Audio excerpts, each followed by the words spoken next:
Okay, shall we get going? First of all, for those of you who don't know me, I'm Susan Pointer, joined Google just under 3 months ago, and I'm looking after our European public policy based here in London. This is very much the first of these talks that we've done since I came into position, so I owe a lot of the credit for setting this up to Sylvia, policy analyst in the team.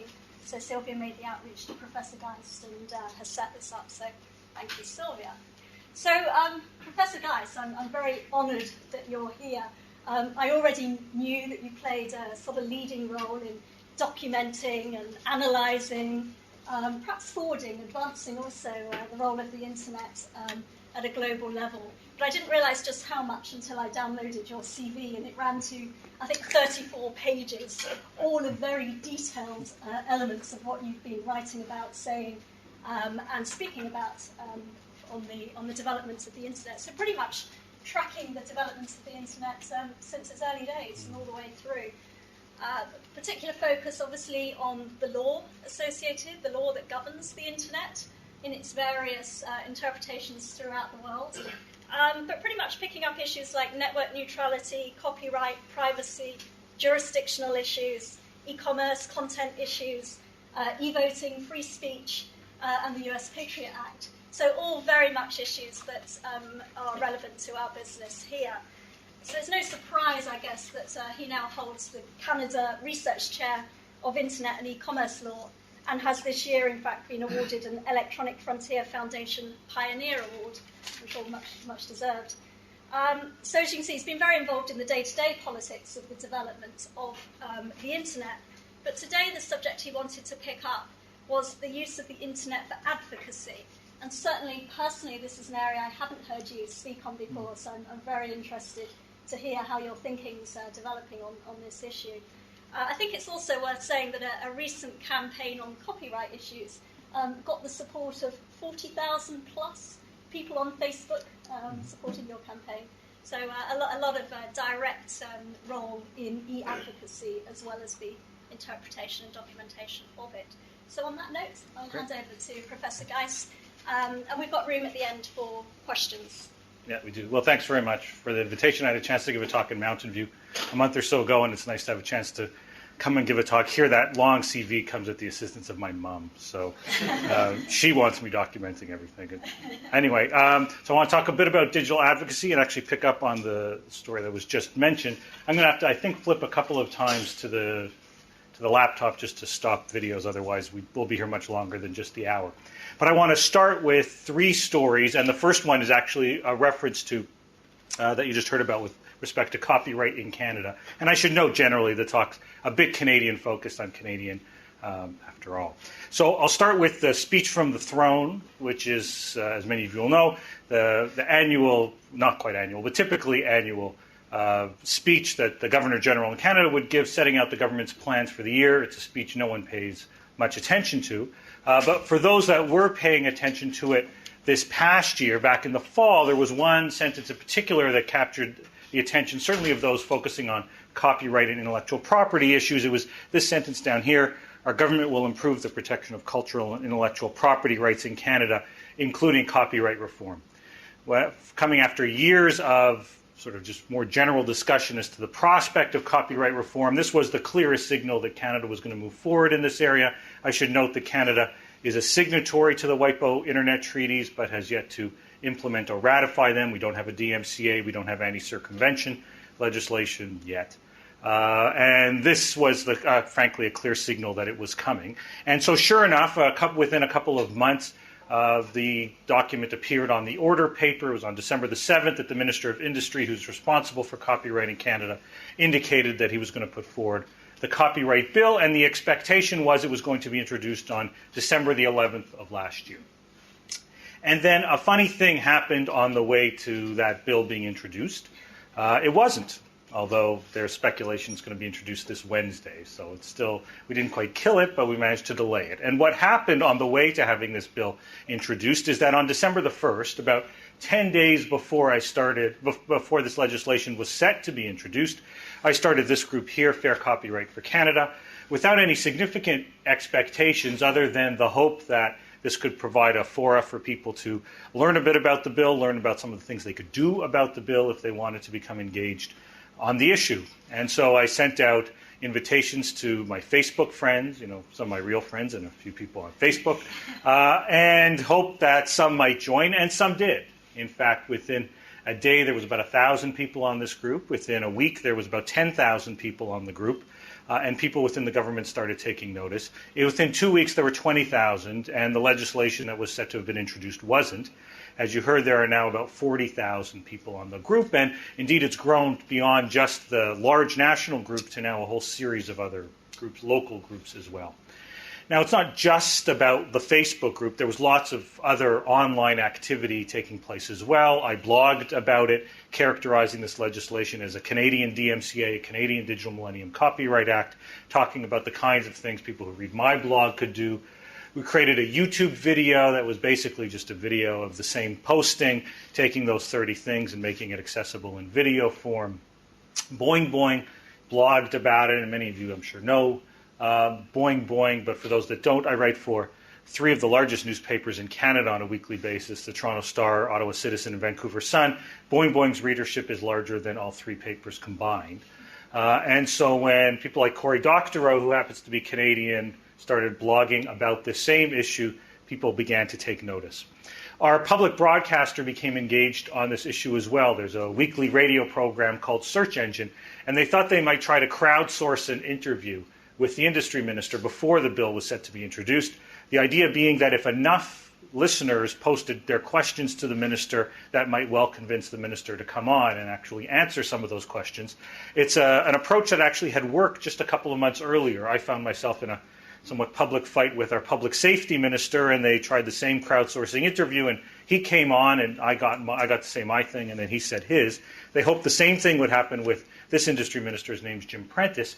And in fact, what happened was they got more postings, more questions to this particular issue than any other posting in the history of the program. They had hundreds of people posting their questions about the forthcoming copyright bill, though admittedly the minister didn't ultimately come on the program. There were lots of groups that began to emerge, not real space groups, but typically virtual groups that use the web, such as Copyright for Canadians, a joint project that brought together EFF and CIPIC, a public interest technology law clinic that we started at the University of Ottawa, telling people how they could become more engaged on this issue. There were more videos. The rant puppets is what would happen if you had a very angry Kermit talking about copyright. And then you had the press begin to pick up on the story. First, the trade press beginning to pick up both on the prospect of a delay of this copyright bill, as well as the role that the online environment was playing, social media and blogs and the like. Then the national press picked up on the story in both languages from coast to coast, again, focusing on both issues. This comes from the Globe and Mail, widely regarded as our national paper. The 2 headlines I still can't believe. Ottawa accused of caving into copyright appeared on the front page of the Globe and Mail one Saturday morning, which likely a slow news day, but not the sort of headline that we typically would have expected to find on the front page of a national paper, nor would I ever expect to see a headline, "How did copyright become cool?" Something I still can't convince my wife of. But at least for a day, people were thinking and talking about copyright in a pretty meaningful way.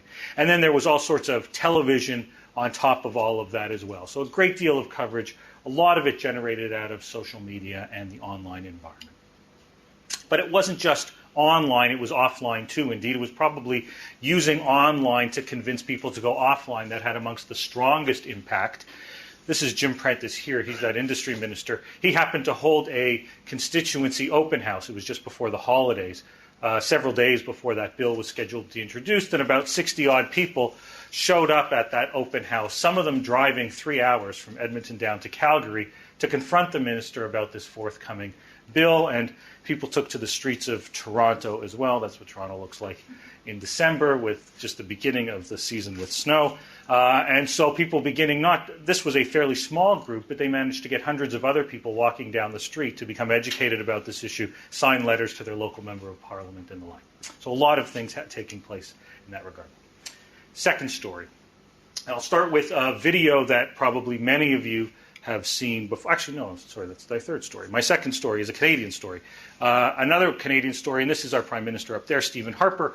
About 2 years ago now, a year and a half to 2 years ago, they held their annual caucus meeting. The party went to a place called Cornwall, Ontario, a relatively small town in Ontario. At the time, there was violence in the Middle East, particularly in Lebanon. The government was taking what was seen by some as a fairly controversial position.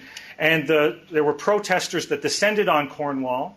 The Prime Minister held a press conference that day, and our public broadcaster, the CBC, carried a news story on this. This was the reporter here, Christina Lawand. Now, some people took a look at that program, or at least that news coverage, and felt that it wasn't an accurate depiction of what had actually taken place. They cut and sliced some of what the Prime Minister was saying during the press conference with what the protesters were doing and made it seem as if the Prime Minister was responding to the protesters. But when you took a look at the longer tape, it became clear that wasn't actually what was happening. Now, in a prior time, the way to deal with that would be to send a letter of complaint to the CBC's ombuds. And the ombudsman would take a look at this program, take a look at the issue, and reach some sort of finding, either it was accurate, it wasn't accurate, and the like. But that's not what Stephen Taylor did. Stephen Taylor is a reasonably well-known Conservative Party blogger. He's independent, but he's blogs on behalf of in favor of the Conservative Party, the ruling government right now. And so what he did was blog about this particular news program and created a YouTube video where he spliced both the actual program from the CBC along with the fuller news conference. So rather than the 2-minute bit, you got a 7 to 8 minute segment where he took people through exactly why he felt this was a misrepresentation. This generated a fair amount of media coverage as well as additional protests to the CBC, such that within 3 weeks, the CBC issued notice of regret for how they'd covered that program, airing that on their national news. The days of having to go to an ombuds to ensure that your particular perspective is taken forward, where it requires months, was suddenly condensed into just a matter of weeks without the need for any of that kind of oversight at all. Third story, and so here's the story with the video that, as I suggested, I'm sure many of you have seen. 1 month ago, I began a conversation with all of you, and so far, we haven't stopped talking, and that's really good. I intend to keep telling you exactly where I stand on all of the issues. I'm looking at how to help you and other people who are hardworking like you, and I've really been impressed by how serious people... Okay, so that's a video that I suspect many of you have seen. If you haven't, it was the video that really captured the imagination for a lot of people of the potential power of video in the political realm. About a year and a half ago, as for many of you will likely know, this is a mashup of the Macintosh 1984 ad that appeared once during the Super Bowl back in 1984. And rather than the Orwellian figure, you instead get Hillary Clinton. And in this particular instance, it was created by a Barack Obama supporter well before Barack Obama became where he's at right now, at least in terms of the primaries, but nevertheless attracted a lot of attention, millions and millions of viewers. And what I think people quickly recognized was the power of a single individual to create these kind of mashups and draw that kind of attention. And I reference this video not because of this video at all, although it's an interesting enough video on its own, but rather because of this video.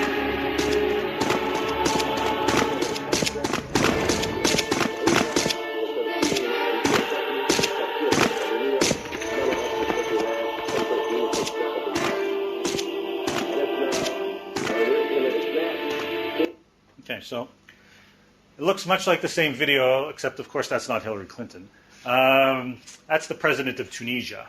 And in some ways, it's like, well, just a copycat video, the same sort of, exactly the same kind of idea. The president substitute Clinton for the president of Tunisia, and it's putting forward the exact same kind of message. What I think makes this video particularly interesting, it's up on Daily Motion as opposed to YouTube right now, is that it was created 3 years before the Hillary Clinton video. So that in a country like Tunisia, where you don't have access to the media typically, indeed you almost often don't have access to any kind of free speech, for activists in that country, the power of this kind of video is something they recognized years earlier. And while the creator of the Hillary Clinton version of this was completely unaware of this video, it was just two people who had the same idea and executed it in precisely the same manner. That power of video, both to influence from a political perspective, but even more the degree to which it plays a role in countries both developed and developing, particularly in places where there is simply no access, I think is terrifically important. Now, I start with these three stories, both because I think they're pretty interesting, but even more because in many ways I think they just represent the new normal. Indeed, I suspect we could talk to many of you about instances of digital advocacy, and you might well come up with your own three stories, your own examples of how digital advocacy has played an impact. Because in many ways what we're seeing take place now, this is the new standard, this is the new normal. It's tempting to talk about this in the context of platforms or sites. So we could talk about Google advocacy, sites like ushahidi.com, launched earlier this year in Kenya in the aftermath of the violence in that country, allowing people to essentially do a mashup using Google Map and Google Satellite, and what, as you can see, it encourages people to do is catalog incidents of violence in that country, literally right down to the street corner. And so that information that a government might not want cataloged, much less preserved and broadcast to the rest of the entire world, is now using Google Map and Google Satellite to create that record and make it available so that people can literally see where these events have taken place and create that kind of record. Or, of course, we could talk about YouTube advocacy, which we're seeing in all sorts of different places, particularly in the political realm. This video here was one that is a mashup of a Barack Obama, to stick again with Obama, a Barack Obama, his New Hampshire primary speech after he lost that primary. And it's a mashup of that speech with a whole series of different stars singing. They got about 1 million viewers a day when this first launched. It has since been viewed by tens of millions of people. Or we could talk about Facebook advocacy, and I gave my copyright example. There are others. This is one that is quite well known involving the monks in Burma. More than 400,000 people have joined this particular Facebook group, many of them taking the activity online within the Facebook group and moving it offline.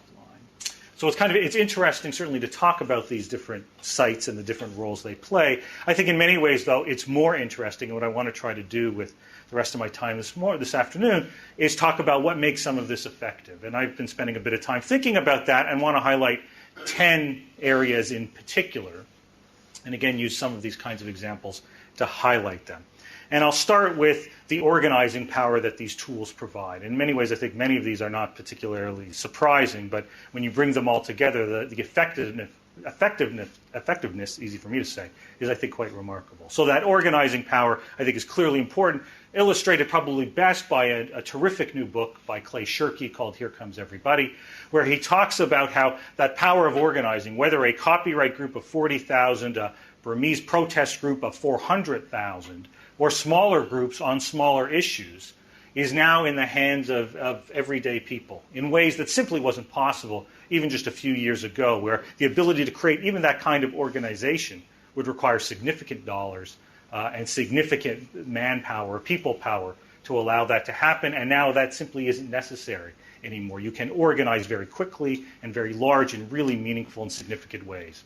Now, we see that certainly through Facebook, and Canada is a good place actually to think about that power of Facebook. Canadians are insane users of Facebook. We're by far, on a global basis, the highest users of Facebook on a per capita basis. We're third in the world with about 7 million Facebook users. It's a country of 32 million people.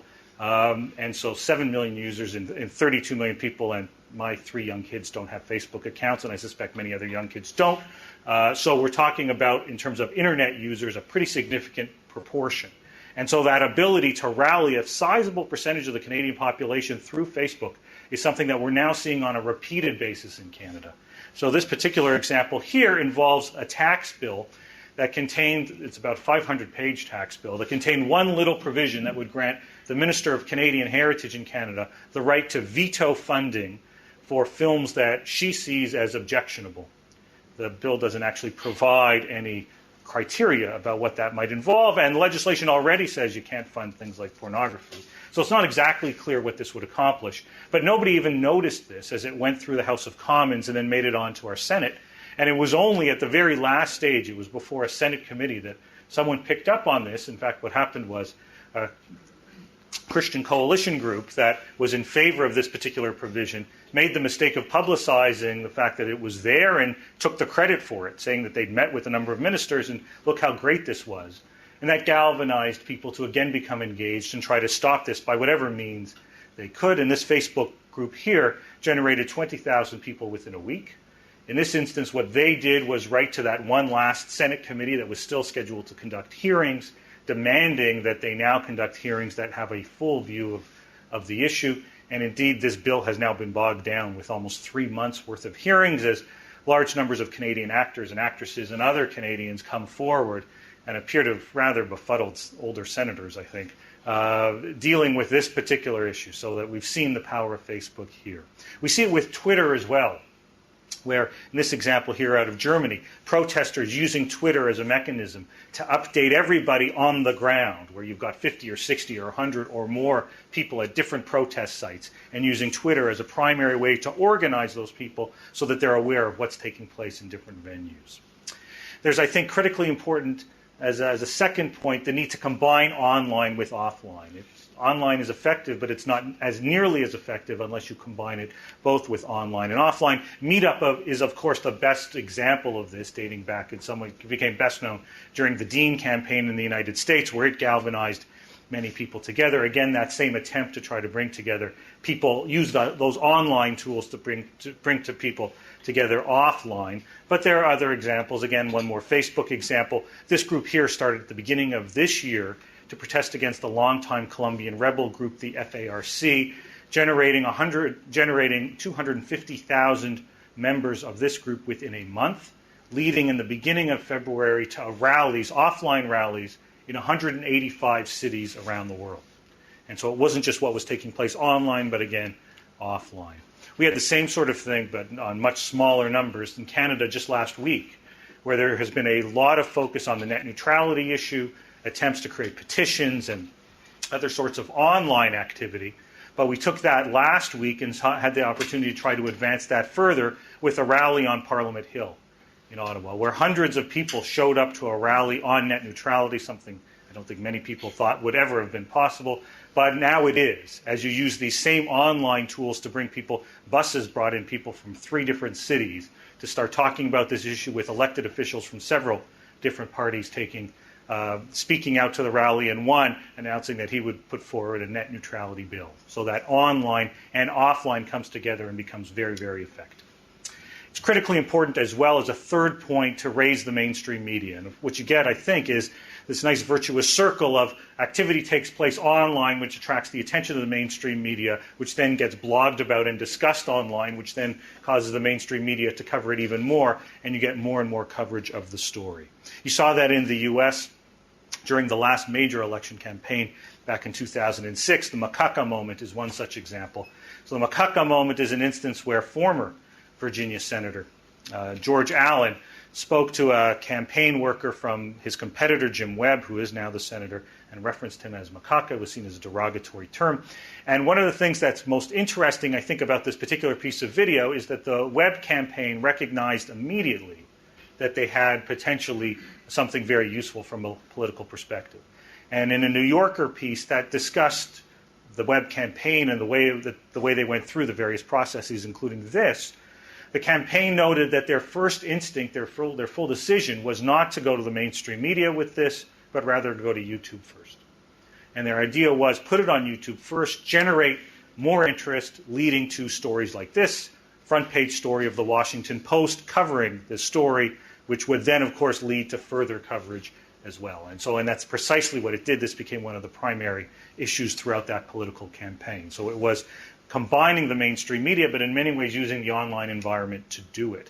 You see it as well with respect to campaigns that take place online, but really do depend upon mainstream media to further their goals. Reporters Without Borders, for example, highlighting journalists and others who have either been killed or jailed.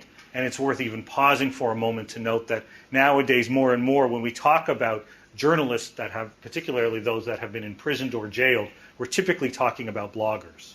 So they're called cyber dissidents or other sorts of references, but the reality is they are bloggers who have the freedom to speak out without the constraints of a media organization, and yet the way that many governments choose to try to stop that speech from taking place, given that they don't have a large media organization they can exert pressure over, is to arrest those bloggers and imprison them, which is what we see taking place more and more in a number of countries around the world. Reporters Without Borders is one organization that tries to highlight that, and unsurprisingly, they try to publicize these kinds of activities through the mainstream media as well.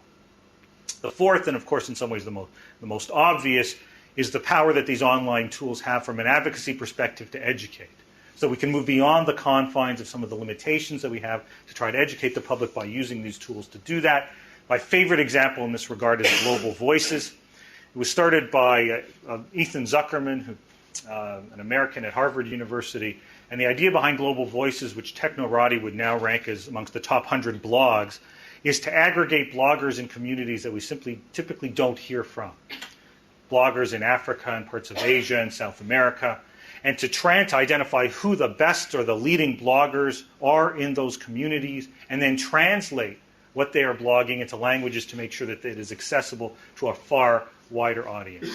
And oftentimes it's not just text, of course, but it's photos, it's video. It's often the case, as we all know, that where there are events, disasters, and the like that take place in various countries, it's those people on the ground through sites like Global Voices that often provide, in some instances, the only perspective on what is really taking place in those communities. Or using the online tools to educate in ways that the mainstream media either can't or won't. Again, one more Obama example. There's a lot this political season. This speech here was one that he gave in the aftermath of the controversy involving Reverend Jeremiah Wright. 37 minutes long, aired live on network television in the middle of the day. But there are few, if any, networks that would be willing to air a 37-minute speech there afterwards, and most people would suggest that few would be willing to sit through a 37-minute speech. Yet if you take a look on YouTube, this screenshot's even a little old, more than 4 million views of this speech already, and that's just that one particular upload of it. There are several, so that we have seen millions and millions of people actually sit through and watch that speech in the online environment in a way that you simply wouldn't have had from a mainstream perspective. Where there's this video here, which is one of my favorites. If you haven't seen it, it's all about copyright and fair use. It took about a year to make, and I'll fast forward a little bit so you can see a little bit of it. It is a mashup of various Disney films that both shows us why fair use is important and tries to educate about fair use as well. Law. What the heck? What the heck is... Copy. Right. What? What the heck is... Copy. Go right, to the right. It's that law that's the problem. You know the law. That stupid law. What the heck is... Copy. Right? I'll tell you. Copy. Right is permanently fixed. The original. Work. What? Permanently fixed. The original. work. Okay, so I could watch that video the entire one. It's about 10 minutes long. All the same kinds of little Disney clips that take you through exactly what copyright is, showing you why fair use is so important to be able to create these kind of works and at the same time educating about it as well. So the ability to educate in all kinds of really creative ways is what we see taking place online, of course, as well. It wouldn't be a talk about advocacy without taking action, of course, and so one of the tools, again, is the ability to take action. We see it again taking place in a number of interesting ways. This site here is a site that was created in Canada to protest against our government's environmental policies. And one of the things that I found interesting was that when you click the Take Action button, it takes you to a Facebook group. And so they use Facebook as the method to allow people to begin to take action. There is, of course, debate as to the extent to which joining a group in Facebook is really taking action. It's merely may mean nothing at all. It may just be a little signal that one is supportive. But if you can get a large enough group and get even a small percentage of those people to do one more thing, whether that's to write to their MP or to educate some other people or write to the minister or call the minister, suddenly you do have a fairly strong force in terms of taking action. We saw that here with this group here. I made a reference to it off the top, Copyright for Canadians, which gave about 40 different things people could do, many of them right and the like. And we saw that play out, so that in the 1 week between when this story became a story last December, more people took the time to write and call the minister than participated in an entire copyright consultation the last time the government consulted on the issue. Thousands of people taking the time to do that, which really did get the politicians' attention. And there are other ways to get people active as well. This comes out of the United States fairly recently. An attempt to create a Transparency in Government Act And the idea is to have it collaboratively created using wikis and the like, so that the community itself can identify the kinds of provisions that they think are necessary and try to work through that. So take action not by necessarily speaking to politicians, but rather in this case come together to create the prospect of some kind of legislative model. Of course, the online environment provides terrific opportunity for speed in a way that mainstream media or mainstream organizations often don't. We see it certainly when there are disasters, natural disasters and the like, where relief organizations and others are able to go on the web and advocate, whether that's to fundraise or advocate for further support, and they're able to do it almost instantly. Within hours, typically, there's that ability to respond, something that simply wasn't possible before. We see it in other, I think, interesting and important ways as well. Twitter is a good example of that, where there are some advocates who are put at personal risk. We've seen incidents in Egypt, for example, where particularly those bloggers who are at risk of being arrested, have used Twitter to keep their followers, the people who follow them on Twitter, aware of where they're at and let them know when an issue arises. And you can see at times it comes down to even just letting them know that they've been arrested. There was at least one incident where someone was about to be arrested, Twittered it, gave the location of where they happened to be, and many of the people following that then descended on the area to try to stop the authorities from executing the arrest. And so that kind of speed where people are following and the ability to bring that together very quickly, again, is a nice power of Twitter if it's up, which, of course, from time to time it isn't. Then there's some great uses of digital tools, and we've seen, I think, a bunch of those already. We can take a look at a few other ones. This is a similar one using Google tools. This is the Tunisian prison map, which you may have heard about. It tries to map various prisons in Tunisia, some of them publicly acknowledged, some of them not, and provides other information, both, of course, on where they are, some of the people who are being held in those prisons, and the like. The sort of thing government certainly does not want made available, and yet there is that power to do that. Now, there's Wikileaks, which is having a huge impact on many different stories. Wikileaks allowing people to anonymously post or leak various documents. We actually had that had the case. It's still playing itself out in Canada over the last 10 days. A treaty known as the Anti-Counterfeiting Trade Agreement, ACTA, which has started to attract a bit of attention. There was an ACTA briefing document that was leaked on WikiLeaks about 10 days ago. It's generated literally front page news coverage in Canada and growing coverage in countries around the world, as for the first time people are seeing an actual document, even though no one even knows the source of it. But nevertheless, the fact that that document's made available has captured a lot of attention. And then there's other tools. Sometimes it's tools to ensure that people can blog anonymously lest they face some of the issues such as arrest and the like. Tor is one such program that helps people to do that. And then there are tools to try to identify where there may be filtering or other kinds of surveillance taking place. The OpenNet initiative, which brings together several universities, including the University of Toronto, Harvard, and I believe the Oxford Internet Institute, which tracks filtering and surveillance systems online in countries around the world and creates some tools to allow people to try to circumvent that where need be. There's even this site here, one that I created a couple of months ago. We're about to get a do not call list in Canada at long last, yet it contains exceptions for charities, political parties, survey companies, newspapers, and businesses that have a prior business relationship with you. In other words, anybody that calls. And so what I did was create this site here that allows people to leverage our existing privacy law to individually opt out of many of those exempt organizations. And what it does is allow you to do it in one click, though. So you identify all the exempt organizations you don't want to hear from. You click, and it sends off your information. Uses a wiki to identify other organizations that should be included in the database but aren't. And so uses that same basic tool that it's so far taken the government about 4 years to try to bring together without any of the kinds of exceptions that we have to date. A couple more, and then we can have a few minutes to talk about this. The need to localize the activity so that certain tools work in certain places, in certain environments, and other tools don't. And it's important to recognize that this isn't a one-size-fits-all solution. Facebook have already talked about how that works very well in Canada for big issues and small. This was an incident where there was a very large collapse of some commercial paper affecting some very large financial institutions, but also affecting about 200 smaller investors who are about to lose all of their investment in this case. the banks and others came to an agreement that basically would have left the 200 smaller investors with absolutely nothing at all. And they found each other on Facebook. And amazingly, all the bankers and lawyers and the rest that were involved in this case never thought to try to at least accommodate those smaller 200 investors, even though they each had a vote in approving the ultimate settlement. And they used Facebook to come together and ultimately put a kibosh on the settlement until they got theirs. And so they actually had to they got back all their money, which was more than you could say for any of the other investors, because they found the ability to stop this from going through.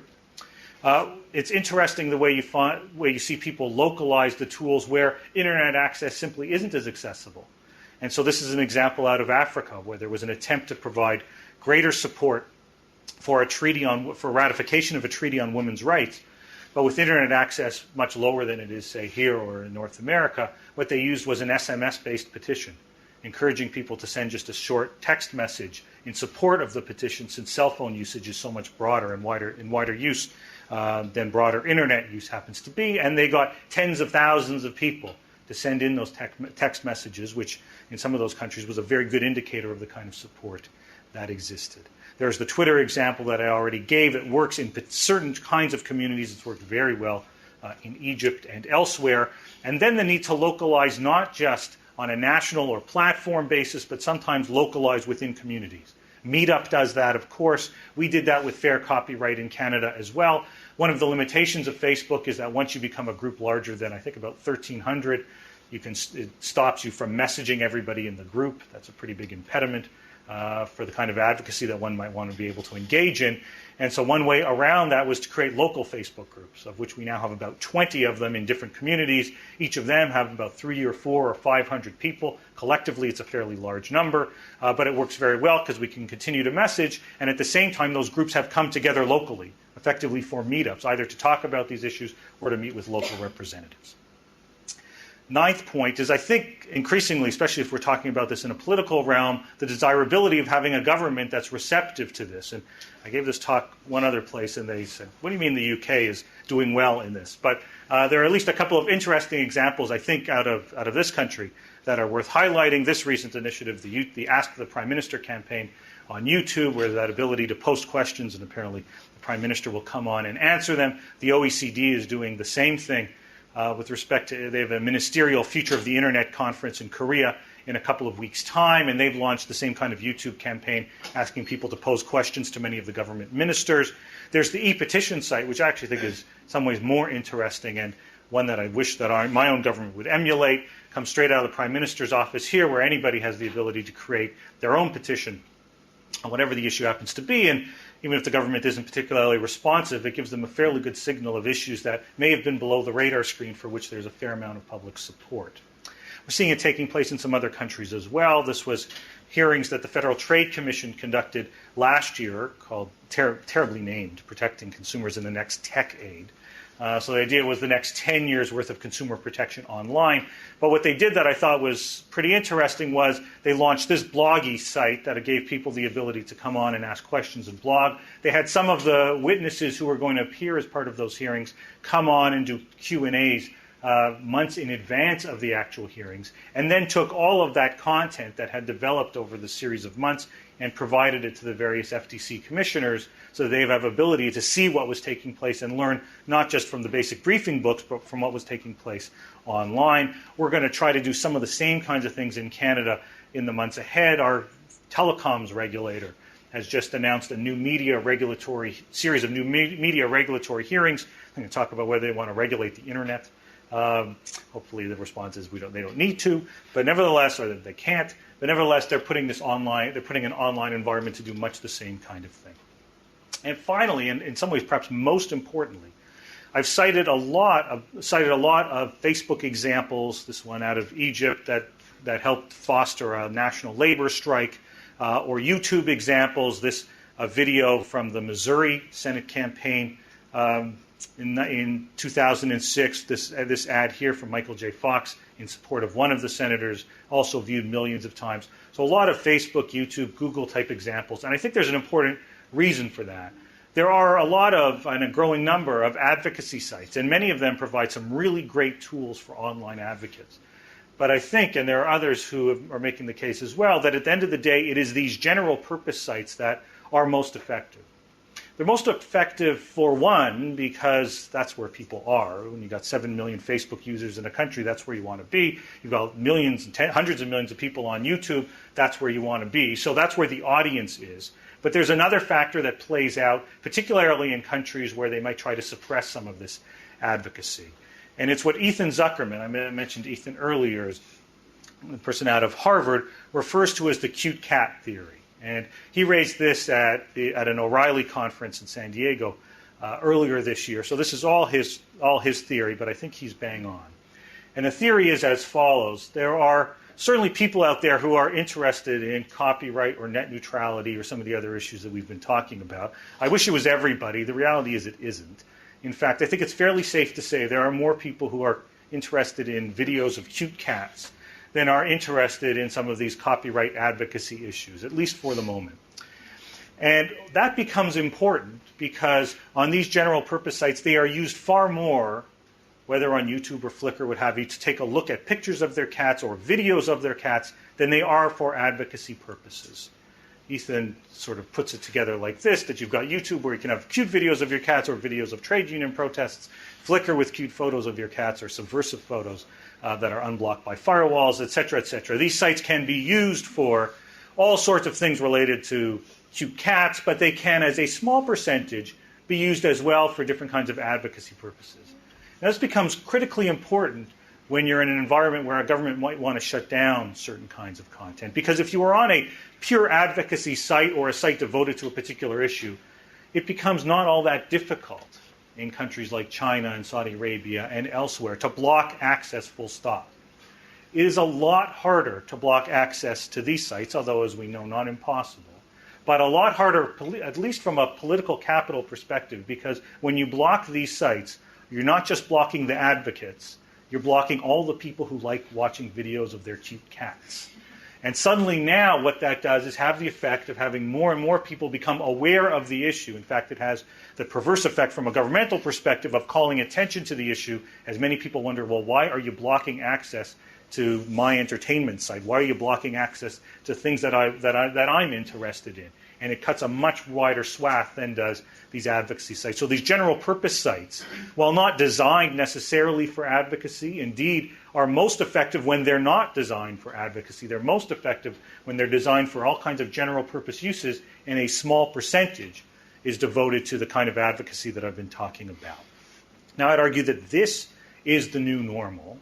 And I'll close by noting that I often give talks about things like copyright and net neutrality, and argue that while there has long been this sense of government and public policy ought to take a hands-off approach when it comes to the internet, it'd be my view that there is a role for public policy. There are many issues that I think the government needs to take an active role in. When one thinks of the power that these tools provide for digital advocacy purposes, I think we increasingly recognize that it's not about hands-off the internet, but for advocacy, whether about communication or about education or about free speech or about a whole wide range of different things. It's about recognizing that those kinds of that kind of possibilities are in our hands. Thanks very much for your attention.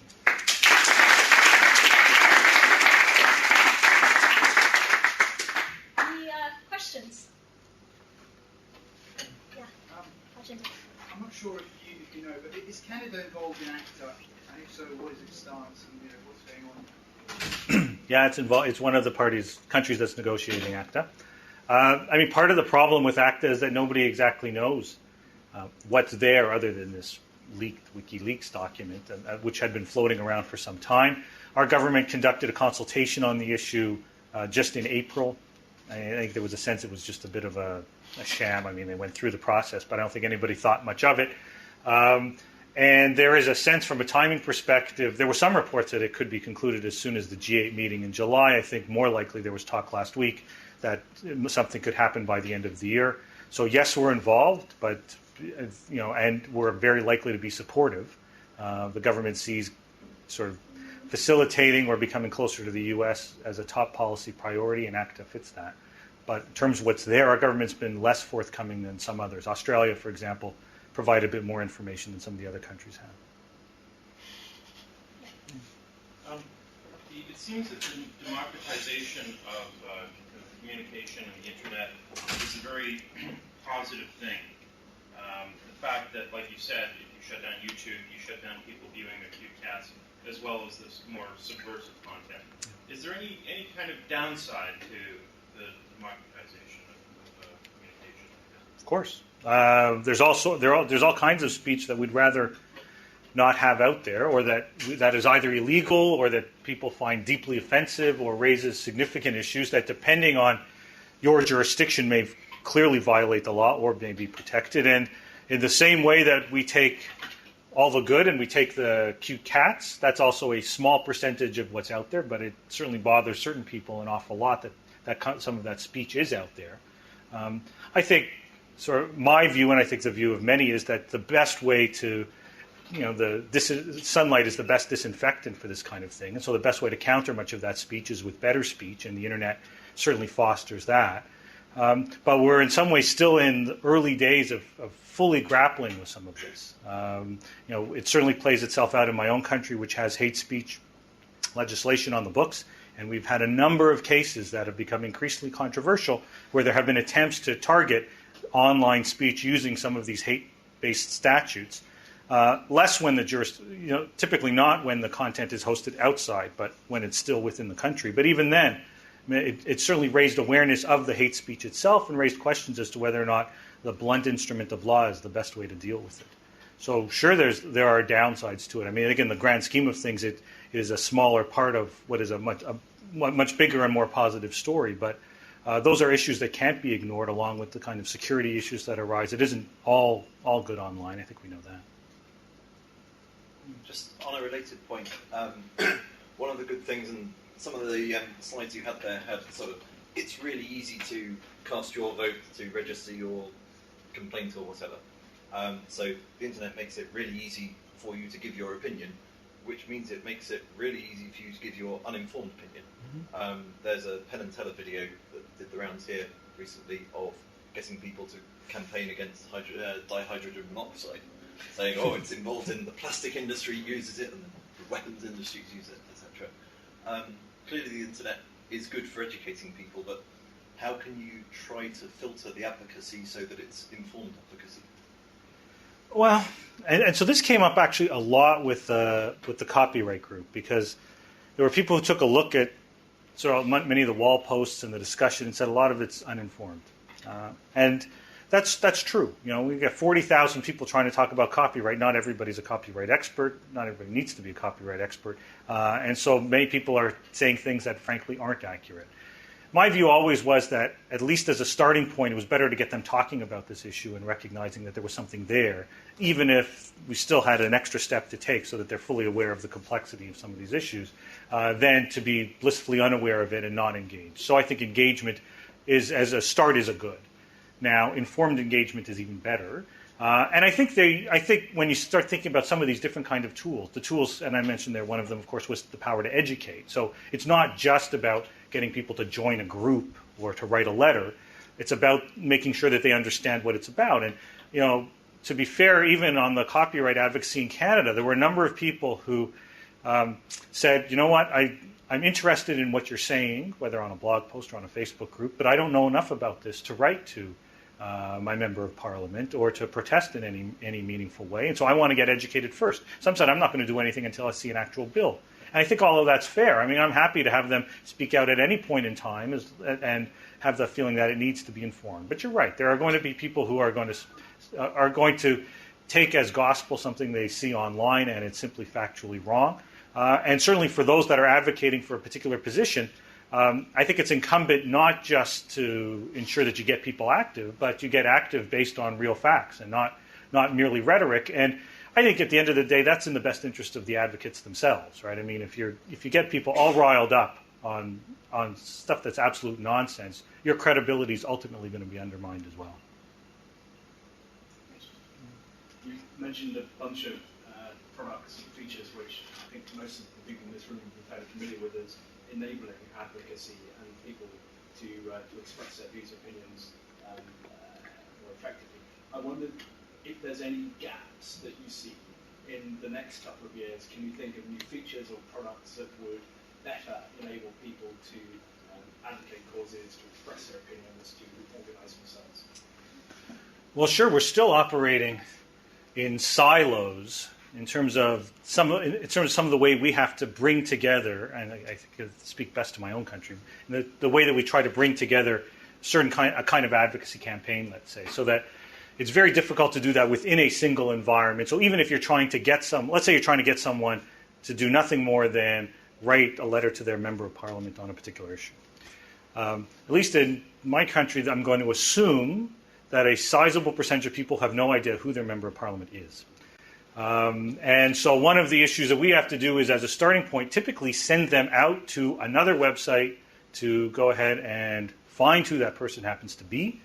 Hopefully they know at least their postal code. And that will allow them to identify who their member of parliament is. We then have to get them to think of both, and this is not so much a technical issue, but rather a political issue.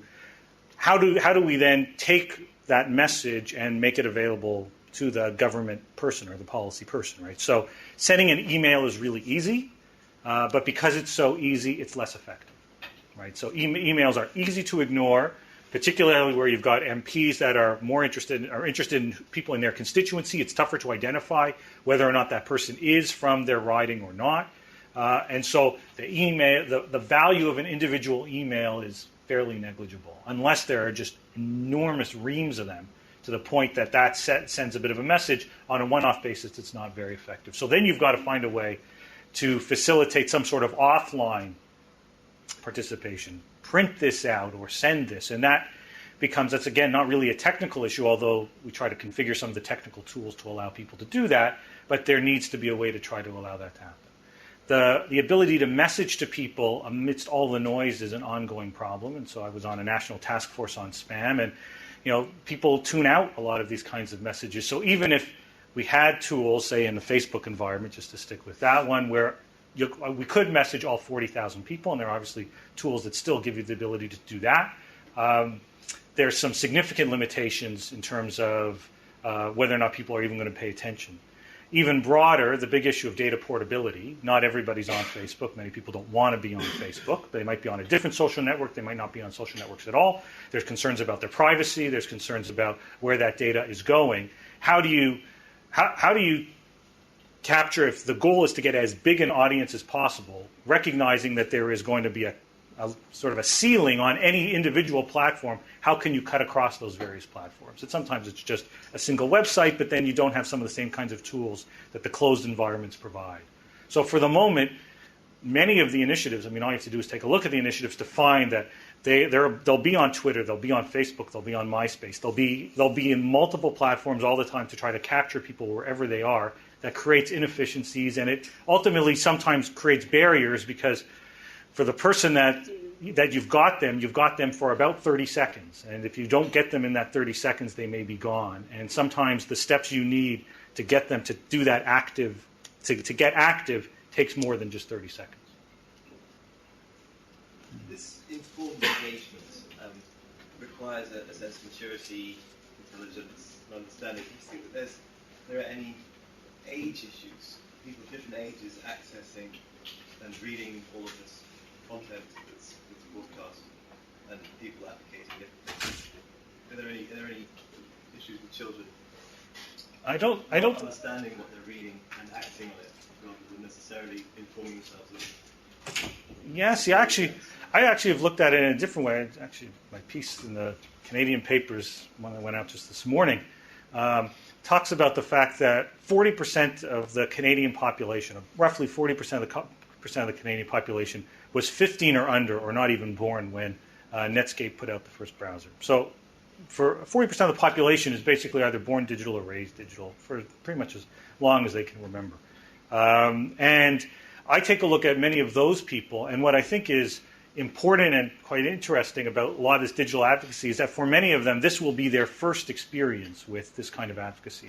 Again, the Obama campaign provides, I think, again, a classic example of this, where if you've got a deadlock of people, what the Obama campaign has succeeded in doing is finding an additional percentage of people who may not have been politically active before at all, and suddenly now are.